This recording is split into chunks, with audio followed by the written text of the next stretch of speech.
Thank you so much, আপনি আপনার সুন্দর পার্টিতে আমাকে ইনভাইট করেছেন। আপনি কষ্ট করে আসছেন, আপনাকে অনেক ধন্যবাদ। আপনার সাহেবকে দেখছি না? দেশের বাইরে গেছে আর কি। My bad luck. না না না, হ্যালো এভরিওয়ান, উনি হচ্ছেন পূর্ণতা, ইয়ং লেডি। ওনার দারুণ একটা আইটি ফার্ম আছে, বড় সব কাজ করে থাকেন। ভাই তো ওনাকে চিনতে পারছেন নাকি? আপনি আসলে আমি অনেক খুশি হয়েছি। আচ্ছা আপনি একটু কথা বলেন, আমি আসছি। Excuse me. হ্যাঁ শিওর। তুমি এখানে কি করছো? এটা আমার পার্টি, এখানে প্লিজ আমাকে একটু করো না, এদের মাঝখানে পড়ে এসেছো মানে এই অবস্থায় এই ধরনের পার্টি। এটা দেখো আমার বিজনেসের চাই, প্লিজ তুমি এখন চলে যাও। আমার কি সৌভাগ্য। শান্ত সাহেব যে, প্লিজ আসুন। আপনি আসছেন, আমি সিরিয়াসলি বিশ্বাস করতে পারছি না। এক্সকিউজ মি এভরিওয়ান, উনি হচ্ছেন মিস্টার শাহরিয়ার শান্ত, একজন বিখ্যাত চিত্রশিল্পী।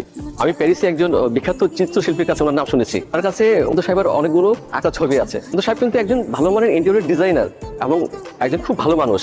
উনি অনেক বড় বড় প্রতিষ্ঠানের কাজ ছেড়ে দিয়েছে। যে জায়গায় দেখা যাচ্ছে অন্যান্য কোম্পানিগুলো হা করে তাকিয়ে থাকে ওই সমস্ত কোম্পানির কাজগুলি করার জন্য, উনি কিন্তু সব পার্টিতে যান না। আজকে ওনাকে পেয়ে আমি ভীষণ খুশি।